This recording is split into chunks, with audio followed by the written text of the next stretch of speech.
Marcos 11:23, así dijo nuestro Señor Jesucristo: porque de cierto os digo que cualquiera que dijere este monte, quítate y échate en el mar, y no dudar en su corazón, sino creyere que será hecho lo que dice, lo que diga le será hecho. Te damos gracias, Dios, gracias porque eres fiel, por tu amor, por tu bondad, gracias por tu misericordia, gracias porque eres un Dios de pactos que siempre cumple sus promesas, que nunca falla.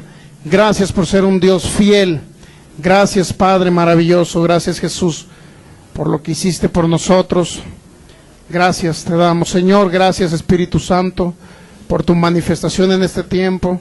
Decidimos, Señor, ser contribuyentes, Señor, a tu ministerio en la tierra en este tiempo, en el nombre de Jesús, Espíritu Santo, para que tú nos dirijas, nos guíes por las sendas, por los caminos tuyos, Espíritu Santo, y podamos fluir en los dones, en tu manifestación aquí en la tierra, en el nombre de Jesús. Gracias te damos, Espíritu Santo. Pedimos revelación, sabiduría abundante de lo alto, para que nuestros ojos sean alumbrados y podamos crecer en fe y poder ver y palpar y recibir la herencia, Señor, en los santos. Gracias te damos, Señor. Gracias porque somos terrenos fértiles para recibir esta semilla. Declaramos que no regresa vacía, sino hace para lo cual fue enviada. Declaramos en el nombre de Jesús que esa fe que adquirimos cada día al escuchar tu palabra nos sirve para mover las montañas en esta tierra en el nombre de Jesús, y podamos vivir una vida de éxito, de abundancia en todas las cosas. Amén. Muy bien, Marcos 11:23 dice: así dijo Jesús, porque de cierto os digo que cualquiera que dijera este monte, quítate y échate en el mar, y no dudar en su corazón, sino creyere que será hecho lo que dice, entonces lo que diga le será hecho. Estamos viendo el tema que se llama el poder que hay en tu boca. El poder que hay en lo que tú hablas, el poder que hay en lo que tú dices, a través de su palabra o a través de tu pensamiento, a través de lo que hay en tu corazón, de la abundancia. Muy bien, como un resumen vimos la oración que debemos de tener hacia nuestro Dios, que no cuando nos levantemos en las mañanas no necesariamente tenemos que decir o pedir o declarar cosas. Regularmente y lamentablemente en palabra de fe muchos decían: ahora que conocí la palabra de fe, ¿qué voy a hacer, hermano? ¿Cómo voy a orar ahora? Si la palabra de fe me está limitando a orar, a comunicarme con Dios. Le voy a decir por qué. Porque antes oraba: Señor, aquí estoy delante de ti con los pies todos raspados, mis rodillas todas rotas, porque soy un pecador, Señor. Soy un pecador y no merezco tu gracia, no merezco tu perdón. Soy un vil pecador, Señor. No soy nada, Señor, delante de ti. Soy un trapo de inmundicia, Señor. Soy un gusano arrastrado. Muchos declaraban, oraban delante de Dios ese tipo de cosas, como si fueran indignos delante de Dios. Fíjese bien, esa era la oración que teníamos delante de Dios. Pero la oración que debe tener ante Dios usted, primeramente, como un procedimiento, un paso, se podría decir, de lo que usted puede hacer delante de Dios, vimos que primero es la exaltación y el reconocimiento de la grandeza de Dios, como lo leímos en el Salmo 145. Fíjese bien lo que decía el salmista en el Salmo 145, para que se dé una idea, que él no decía: Señor, no soy nada, Señor, soy polvo, soy tierra, Señor. Fíjese bien lo que dijo el salmista. Salmo 145, y fíjense bien lo que dice: te exaltaré, mi Dios, mi Rey, y bendeciré tu nombre eternamente para siempre. Cada día te bendeciré y alabaré tu nombre eternamente y para siempre. Y fíjese bien lo que hizo el salmista: grande es Jehová y digno de suprema alabanza, y su grandeza es inescrutable. Fíjense lo que dijo el salmista. No dijo: Señor, soy un humilde pecador que vengo a tus pies, que no merezco tu gracia ni tu perdón. No dijo eso el salmista. ¿Se da cuenta que no dijo eso? Sin embargo, antes, regularmente los que ya habían recibido a Cristo, que ya eran creyentes o cristianos, como se le quiera llamar, ellos hacían oraciones de una falsa humildad. Sin embargo, cuando llegaron a conocer palabra de fe, en palabra de fe se dice mucho que todo lo que tú digas te será hecho, que lo que tú declares te será hecho. Y regularmente la gente decía, bueno, ¿y ahora cómo voy a orarle a Dios? Si en palabra de fe me dice que todo lo que diga me será hecho y que yo declare cosas. Y la mayoría dice, como ya no me quitaron la oración delante de Dios, ahora amanezco todas las mañanas diciéndole, Dios mío, me declaro sano, Dios mío, me declaro de larga vida, Dios mío, me declaro próspero, Dios mío, declaro a mis hijos así, Dios mío, declaro esto, Dios mío, declaro lo otro. Y quitaron la oración esencial, como lo decía el salmista, o como lo decían en el Viejo Testamento, ¿me entiende? Y la gente no sabía qué hacer, si declarar, orar o qué hacer, porque habían limitado precisamente la oración, y no lo digo en los maestros de fe, sino lo digo en la gente que por falta de conocimiento comenzaban a pedir y a declarar cosas en lugar de dirigirse a su Padre, en lugar de dirigir y reconocer la grandeza de Dios y su poderío y su majestuosidad.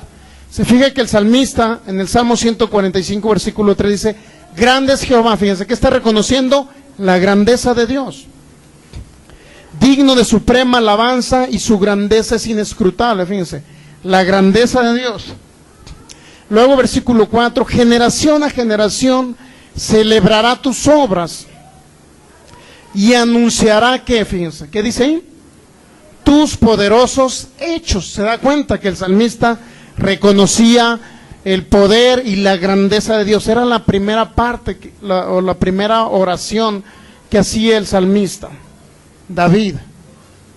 En este caso era David. ¿Se da cuenta cómo oraba David? Entonces, la primera oración es reconocer su grandeza, su majestuosidad, después, o incluyendo en ello la alabanza, la adoración a Dios.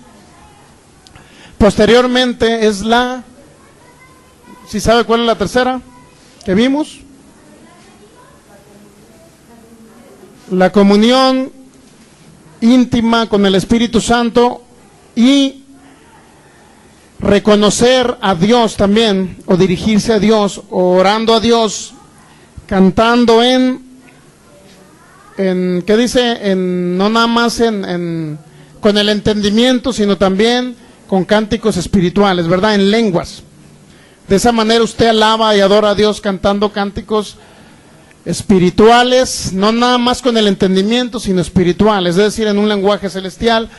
Posteriormente la intimidad con el Espíritu Santo, ya no dirigiéndose a Dios directamente como Dios grande, maravilloso, sino refiriéndose o dirigiéndose a Dios como a una persona íntima, que usted es su mejor amigo. Así es el Espíritu Santo, su amigo íntimo. Ya no le va a decir, grande eres Espíritu Santo, no, solamente eres, gracias Espíritu Santo por ser mi amigo. Espíritu Santo, guíame en esto que debo de hacer, Espíritu Santo. ¿Es correcto lo que estoy haciendo, Espíritu Santo? Tomar en cuenta al Espíritu Santo es la comunión íntima que usted debe tener. Poner en él todos sus caminos, los caminos de usted. Decir, Espíritu Santo, tú guíame este día en lo que voy a hacer. Dirígeme, Espíritu Santo. Esa es la comunión íntima con el Espíritu Santo, como una persona, como alguien que lo escucha, alguien que está ahí con usted. ¿Me explico? Posteriormente la intercesión, número 4, la intercesión, ¿verdad?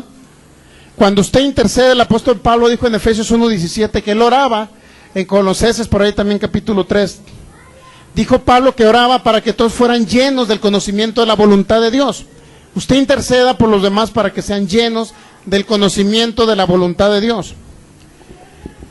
Posteriormente a la intercesión, ahora sí usted puede comenzar a declarar cosas.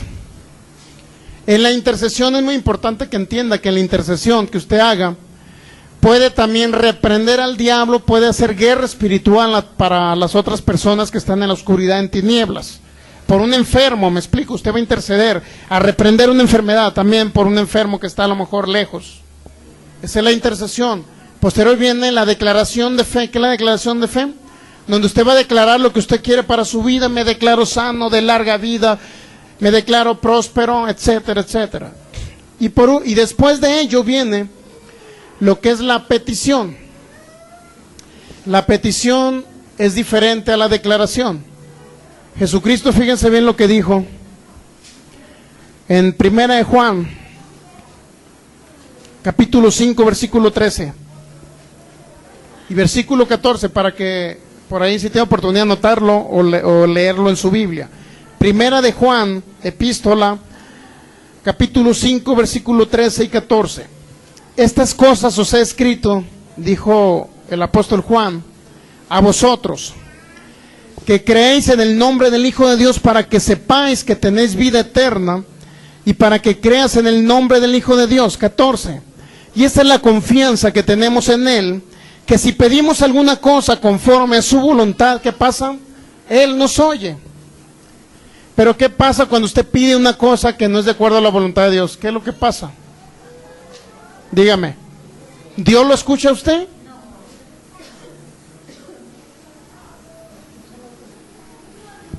No lo oye. Si usted pide algo de acuerdo a su voluntad, sí lo oye. Y si usted pide algo que no es de acuerdo a la voluntad de Dios, Dios no lo, en pocas palabras, no le cumple su petición, para que me entienda. Por ejemplo, si usted le dice: Dios mío, te pido que me des un trabajo, un ejemplo, te pido que me des un trabajo, Dios, donde yo pueda trabajar en la noche en un bar, Señor, donde sea un bar donde vendan drogas, Señor, yo quiero trabajar porque pagan mejor ahí. ¿Usted cree que Dios le va a dar ese trabajo y se lo va a cumplir? No se lo va a cumplir, porque lo estaría Dios, si Dios le cumple ese trabajo, entonces le estaría usted mandándolo al matadero, para que me entienda. Dios no le va a dar cosas malas, Dios no le va a dar un trabajo donde lo dañe a usted, para que me entienda. Entonces esas cosas Dios no se las va a hacer porque no son de acuerdo a su voluntad. ¿Está captando? Por eso si usted un día pidió algo y no lo recibió, era porque a lo mejor no era de acuerdo a la voluntad. O si pidió algo y no lo ha recibido, es porque a lo mejor todavía está pendiente por manifestarse, para que me entienda. Entonces usted debe pedir cosas de acuerdo a su voluntad. Versículo 15, 1 Juan 5:15, y si sabemos que Él nos oye, fíjense, en cualquier cosa que pidamos, sabemos que tenemos las peticiones que hayamos hecho. Es decir, la petición, cuando usted ore pidiendo algo, crea que ya la recibió, para que se manifieste posteriormente. Es decir, Dios mío, te pido un carro, pero usted crea que ya es de usted. Usted crea que ya es de usted en el momento que lo está pidiendo. Hay cosas, fíjense, hay algo muy importante que no se debe de pedir. Por ejemplo, usted que ya recibió a Cristo como su Señor y Salvador, usted no debe pedir: Dios mío, sálvame, ¿verdad? ¿Verdad que no le va a pedir: sálvame, Dios mío?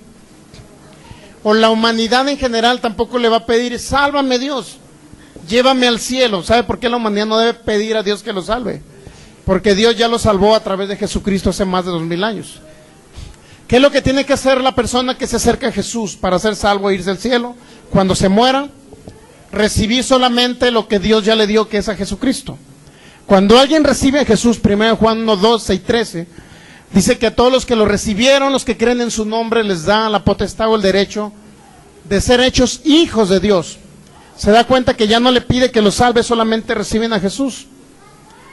Y el que confesare con su boca que Jesús es el Señor y creyere en su corazón que Dios lo levantó de los muertos, será salvo. No necesita pedirle a Dios que lo salve. Estamos de acuerdo en eso, ¿verdad? Ya no se pide que lo salve. Otra cosa, ¿por qué razón? Porque Él ya le dio la salvación. ¿Qué otra de las cosas que no se piden? No se pide a Dios que lo sane cuando alguien está enfermo. ¿Sí sabe que no se le pide sanidad a Dios? ¿Por qué razón? Porque por la llaga de Jesús fueron sanados hace más de 2000 años. Solamente se recibe la herencia en Cristo Jesús y se reprende la enfermedad. ¿Se da cuenta? Se le habla a la montaña, enfermedad, que se vaya en el nombre de Jesús, y se recibe la herencia de sanidad, porque Jesús ya lo sanó. Es decir, a Dios no le va a pedir usted que lo sane, para que me entienda. ¿Por qué? Es parte de la herencia que Cristo ya les dio. Pero ¿sabía usted que tampoco le va a pedir que lo prospere Dios? Dios mío, prospérame. Dios, si usted a alguien le pide que lo prospere, ¿sabe lo que le va a contestar Dios? ¿Acaso enviaré otra vez a Jesús para que muera por ti, para que lleve la pobreza? Jesús ya no va a venir por segunda vez a morir por ustedes. Él va a venir a reinar por segunda vez, no a morir. Entonces Jesucristo ya se hizo pobre para que usted fuera enriquecido, ¿sí sabía? Usted no le va a pedir, Dios mío, prospérame. No le va a pedir, Dios mío, prospérame. ¿Qué es lo que tiene que hacer usted para que Dios lo prospere? Solamente recibir la herencia y declararse próspero. Yo recibo la herencia y prosperidad, pero no se la pide porque Él ya se la dio, ¿sí me explico? Solamente se recibe. Y lo que sí puede pedir, fíjense bien, ponga mucho ojo en esto, mucho oído.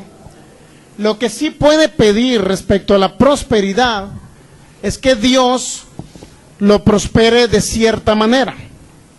No le va a pedir, Dios mío, prospérame, no, porque Él ya lo prosperó. Solamente usted dice, en el nombre de Jesús me declaro próspero, o recibo la prosperidad que Cristo ya me dio hace más de 2000 años.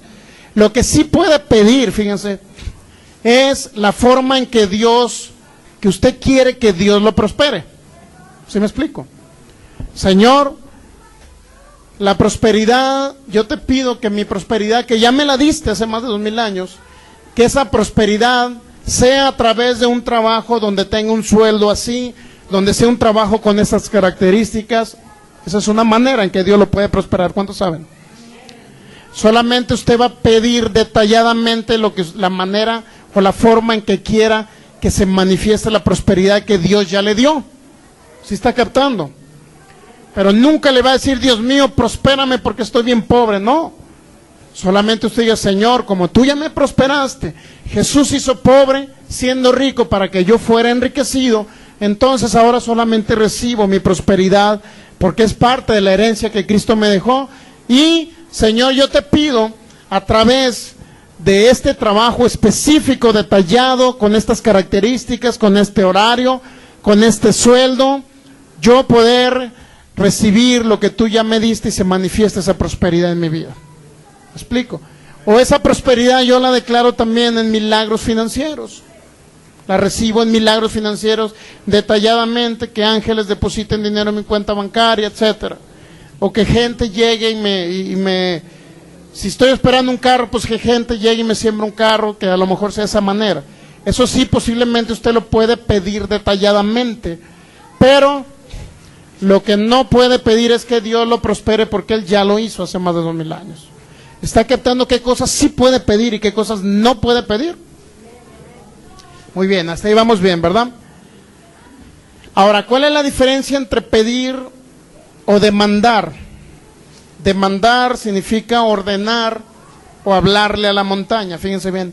Vamos a San Juan capítulo 14, versículo 13.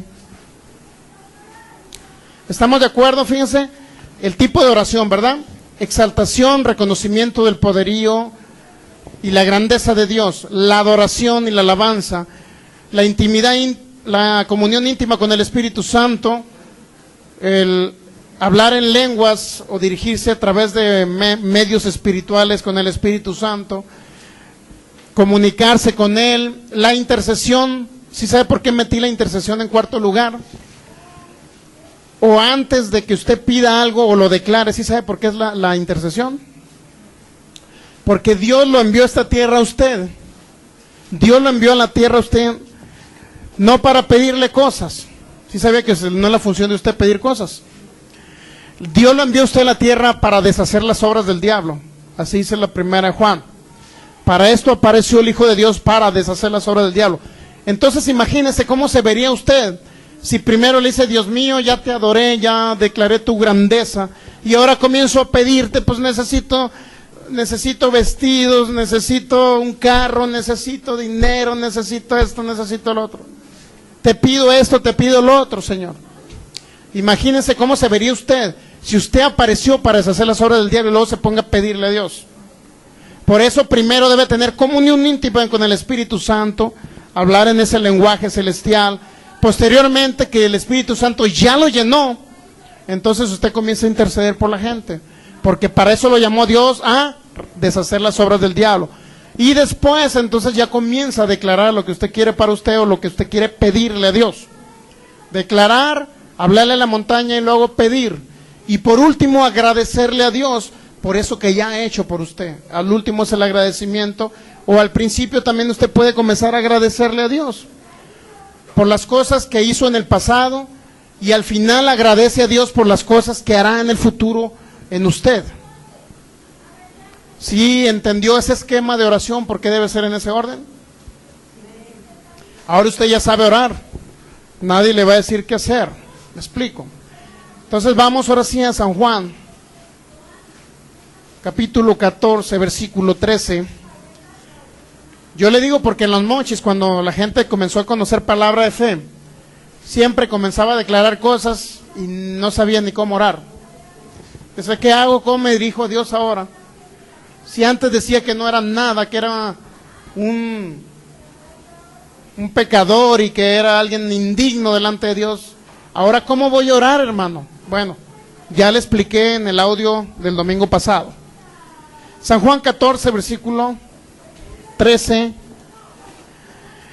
Así dijo Jesús: y todo lo que pidieres al Padre en mi nombre lo haré, para que el Padre sea glorificado en el Hijo. Todo lo que tú pidas. Pero otras traducciones dicen, no hablan en primer lugar que usted le pida al Padre, sino dijo Jesús, todo lo que tú pidas en mi nombre yo lo haré para que el Padre sea glorificado. Eso es lo que dijo Jesús. No dijo todo lo que tú pidas al Padre en mi nombre, sino todo lo que tú pidas en mi nombre yo lo haré. En pocas palabras, la palabra que dice Padre ahí no viene en los manuscritos.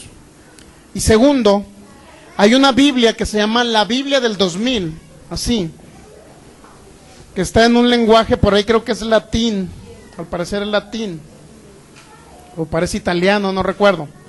Muy bien, esa Biblia dice, no dice que usted le pida a Jesús. Todo lo que pidas en mi nombre no dice. Esa Biblia dice, todo lo que tú demandes en mi nombre, yo lo haré. Así dice. Todo lo que tú demandes en mi nombre, yo lo haré. Así dijo Jesús. ¿Por qué razón? Porque la palabra pedir, esa misma palabra se traduce como demandar también.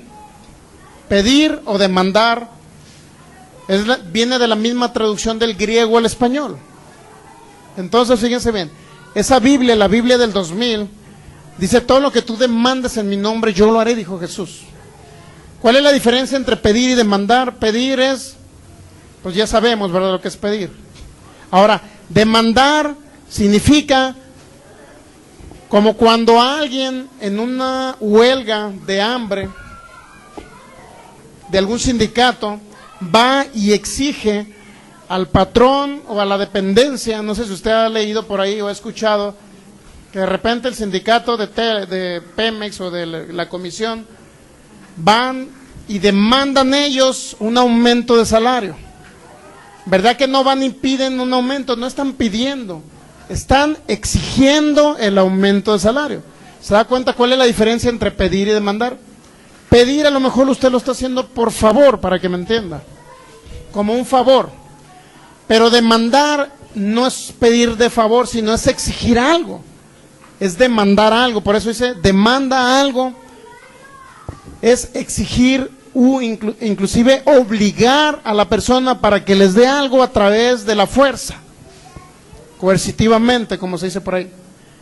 A través de la fuerza se demandan cosas. Entonces, Jesús dijo, todo lo que tú demandes, es decir, todo lo que tú exijas, todo lo que tú obligues en mi nombre, dijo Jesús, yo lo haré. ¿Qué significa que todo lo que tú digas en el nombre de Jesús, o todo lo que tú demandes, o todo lo que tú exijas en el nombre de Jesús, Jesús lo haría? Significa que cuando usted le habla a la enfermedad, usted no le va a decir, enfermedad, te pido. Imagínense cuando vaya a orar por un enfermo, a ver, ¿qué tiene el enfermo? Pues está enfermo de cáncer. Imagínense que usted llegue de esta manera, con esta actitud, a ver, cáncer, te pido en el nombre de Jesús que salgas de este cuerpo. ¿Usted cree que le va a decir así el cáncer? ¿Usted cree que el cáncer lo va a obedecer? A ver, cáncer, de favor, te pido que te salgas de este cuerpo. No se va a ir el cáncer. Usted debe exigir, cáncer, te exijo que salgas de ese cuerpo. Yo demando que tú te salgas de ese cuerpo porque eres ilegal en el nombre de Jesús. ¿Se da cuenta la diferencia? Ok. Entonces, está captando la diferencia entre pedir y demandar.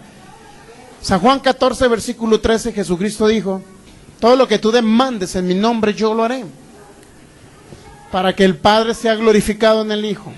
¿Se da cuenta? Esa forma de traducción no nos ayudó mucho. Lucas capítulo 6, versículo 45. Lucas capítulo 6, versículo 45. El hombre bueno, dijo Jesús, del buen tesoro de su corazón saca lo bueno. Y el hombre malo del mal tesoro de su corazón saca lo malo. Porque de la abundancia del corazón, dijo Jesucristo, habla la boca. ¿Qué abundancia debe haber en su corazón, hermano? Palabra de Dios. Colosenses capítulo 3, versículo 16. Fíjense lo que dice. Colosenses capítulo 3, versículo 16. ¿Ya lo tienen? Fíjense bien lo que dijo Pablo.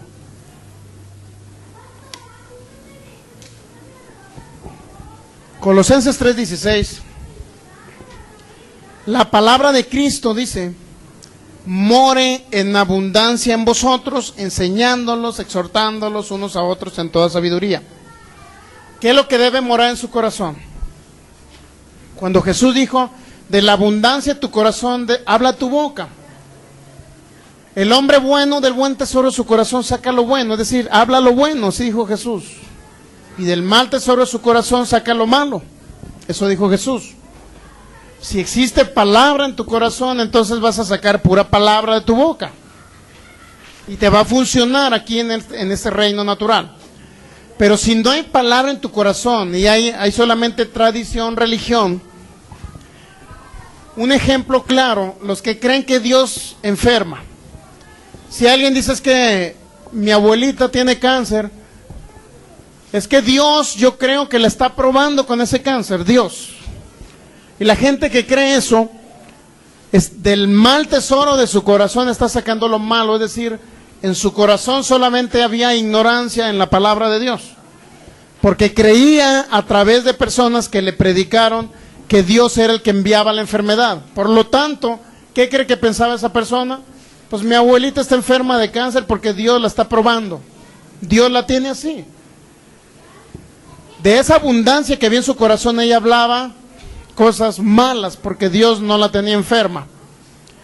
¿Cómo puede alguien reprender una enfermedad si sabe que Dios es el que la envía? Por eso mucha gente se muere. ¿Por qué?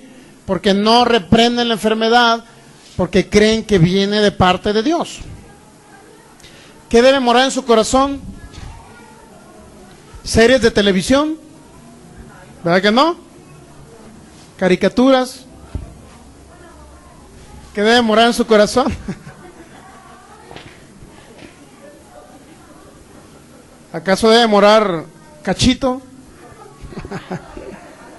Bueno, sí dicen que empezó una, ¿no? Bueno. Fíjese bien. Debe morar en su corazón la palabra, dice, en abundancia. No nada más debe morar. Colosenses 3:16. El apóstol Pablo dijo: la palabra de Cristo more, pero no nada más dijo more, se da cuenta que no dijo more. Dijo more en abundancia, ¿se da cuenta? Abundancia, ¿se da cuenta? Abundancia significa mucho, para que me entienda. Usted quiere, cuando Dios lo bendice a usted, ¿usted qué es lo que quiere? ¿Cómo quiere ser bendecido? ¿Poquito nada más? En abundancia, ¿verdad? Entonces, así como quiere que Dios lo prospere, que Dios lo sane o que viva una vida abundante en la tierra, de esa misma manera Dios le exige a usted que more en abundancia la palabra de Dios en su corazón. ¿Se da cuenta? Entre mejor quiere que le vaya, mejor o más abundancia debe haber de palabras. ¿Sí? Dígame, hermano.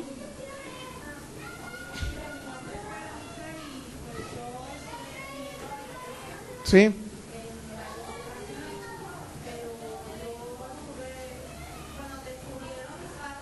Uh-huh. Ah, bueno.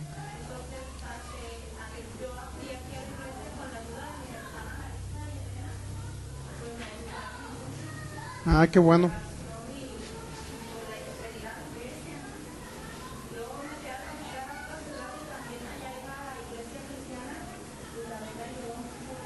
Ah, pues bienvenida, hermana, y ahorita al final pues vamos a hacer una oración por usted.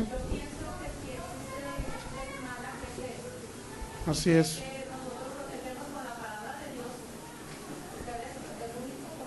Así es, amén, hermana. Muy bien, pues ahorita al final hacemos una oración por usted, hermana, para que... Bienvenida, hermana, bienvenida. Entonces, fíjese bien, la palabra de Cristo mora en abundancia, como decía la hermana. La palabra es la solución para las cosas malas, ¿verdad? Lo único que lo va a sacar adelante usted es conocer la verdad, conocer la palabra de Dios. Es lo único que nos va a sacar adelante, como la hermana sí la sacó adelante la palabra, ¿verdad? Entonces es importante entender que lo que debe morar en abundancia en su corazón, ¿qué debe ser? La palabra, ¿verdad?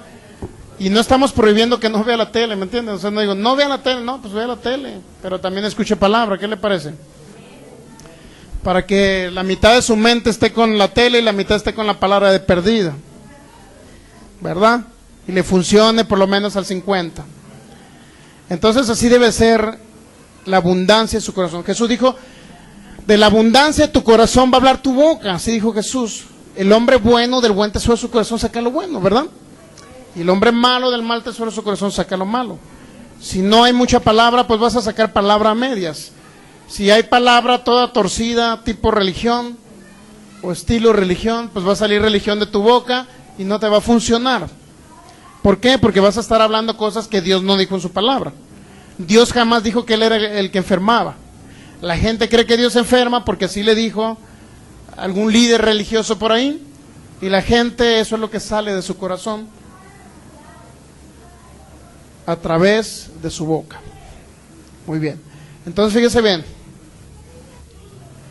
Es importante reconocer que hay un tesoro en su corazón, o debe haber un tesoro, y ese tesoro debe ser la palabra de Dios. Jesucristo mismo dijo, donde está tu tesoro, ahí está tu corazón, ¿verdad? Si ha leído ese texto bíblico, donde está tu tesoro, ahí está tu corazón. ¿Por qué habló de un tesoro Jesús? Porque Dios a través del apóstol Pablo nos habla en Efesios capítulo 6 de algo muy importante, fíjese bien. Efesios capítulo 6.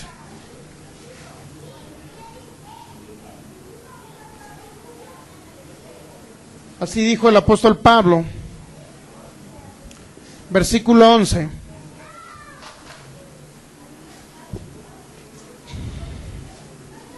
Efesios 6:11.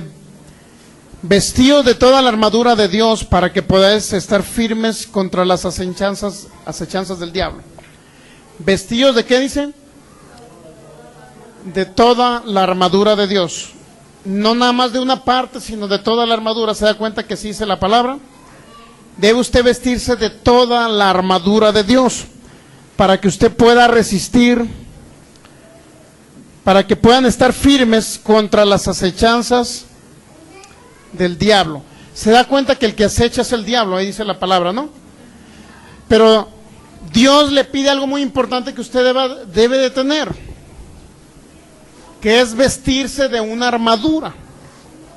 Y cuando está hablando de armadura, en ese sentido, está hablando de la armadura de un soldado, fíjense.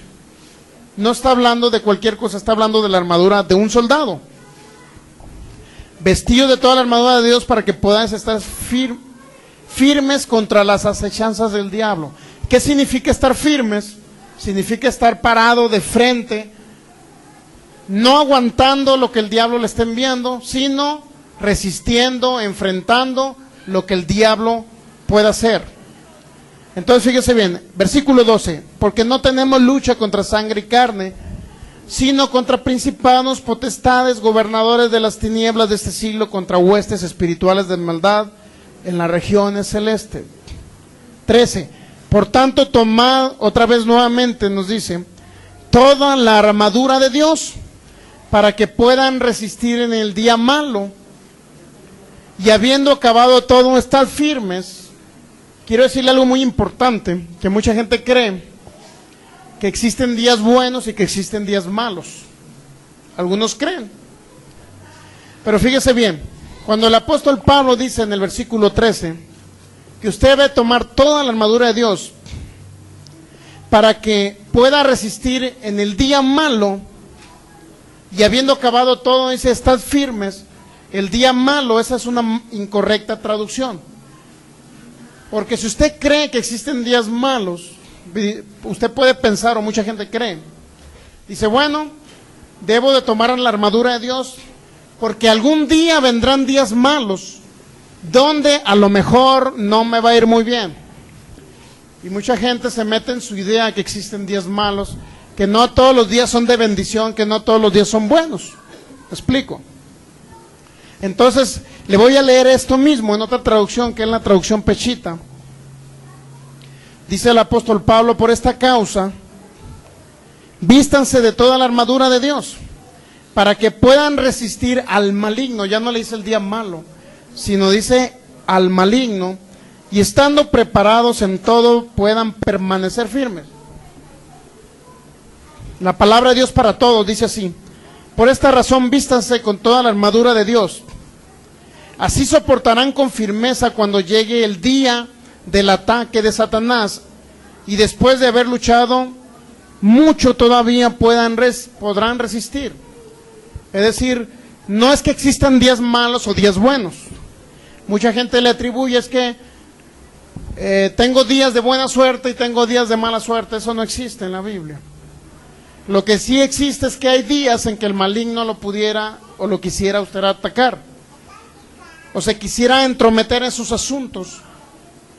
Pero por eso dijo el apóstol Pablo que usted debe tomar toda la armadura de Dios para que pueda estar firme. La armadura se refiere, si ha visto las armaduras de un soldado, ¿verdad? Por lo menos ahorita en la antigüedad, los soldados vestían de una coraza, vestían de un casco, vestían de un escudo, tomaban su espada, sus flechas, arcos, etcétera. Era la manera en que ellos peleaban.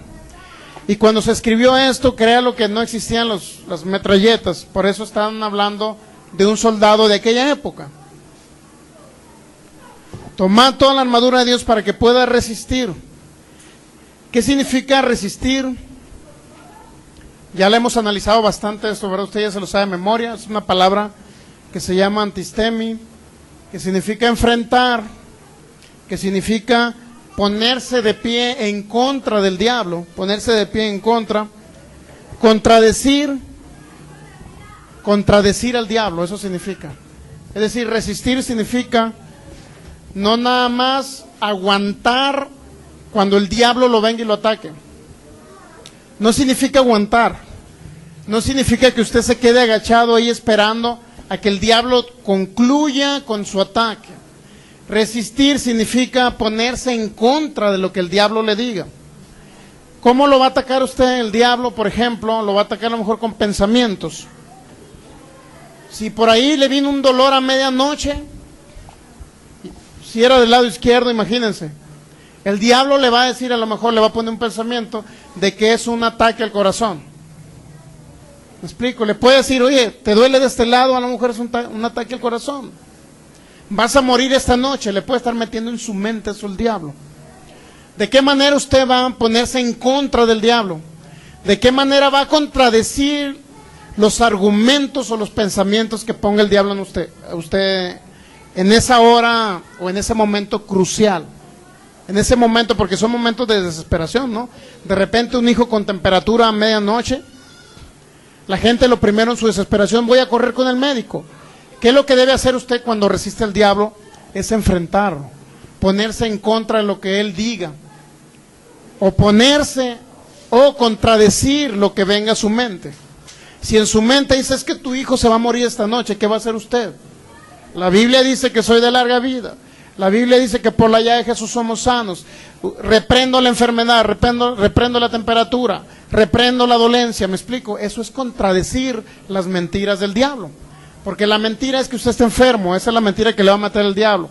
Y que se va a morir en esa misma semana, esa misma noche. ¿Y cuál es la verdad? La verdad es que usted fue sano por la llaga de Jesús. Esa es la verdad. Ahora, fíjese bien. De esa manera usted va a resistir, enfrentar, como si fuera una guerra. Hay una guerra espiritual, ¿sí sabía?